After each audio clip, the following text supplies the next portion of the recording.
Нахмадуху ва нусалли ва нусаллим аля расулихил карим амма ба'д. Улуу Аллах Таалага чексиз мактуулук жана шүгүрлөр болсун.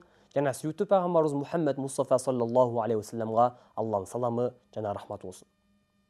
Аллахтын алдында өзгөчө инсан болуп калайсызбы? Бул туурасында сүйүктүү пайгамбарыбыз саллаллаху алейхи ва саллам өзүнүн берекелүү хадисинде мындай деген: "Инна лиллахи ахлина минан нас.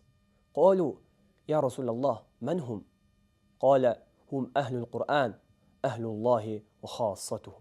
Чындыгында Аллах Таалага өтө жакын адамдар бар. Дегенде сахабалар сурашты: "О Аллахтын элчиси, алар кимдер?" Дегенде пайгамбарыбыз жооп берди: "Алар Куран элдери, Аллахтын өзгөчө жакын адамдар" дейт. Эгерде сиз Аллахка жакын болууну кааласаңыз, Аллахтын алдында өзгөчө даражага жетүүнү кааласаңыз, анда ар дайым Куран менен алек болуңуз.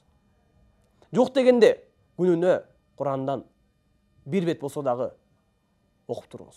Себеби мусулмандын Куранга болгон акылларынын бириси Куран Каримди ар дайым окуп туруу. Жана бул туурасында имам Ахмад ибн Хамбалдын белгилүү окуясы бар. Имам Ахмад рахматуллаху алейхи күндөрдүн биринде улуу Аллахты түшүндө көрөт. Жана Аллахтан сурайт: "О Аллахым, эмне кылып сага адамдар жакындайт?" дегенде Аллах Таала жооп берет: "Куран менен." Имам Ахмад рахматуллаху алейхи сурайт: "Курани Каримди түшүнүп окуш керекпи же түшүнбөй эле окуш керек?" дегенде Аллах Таала айтат: "Түшүнүп дагы, түшүнбөй окусо дагы мага жакындайт" дейт. Кыямат кайым күнү Курандан өткөн шапаатчы болбойт.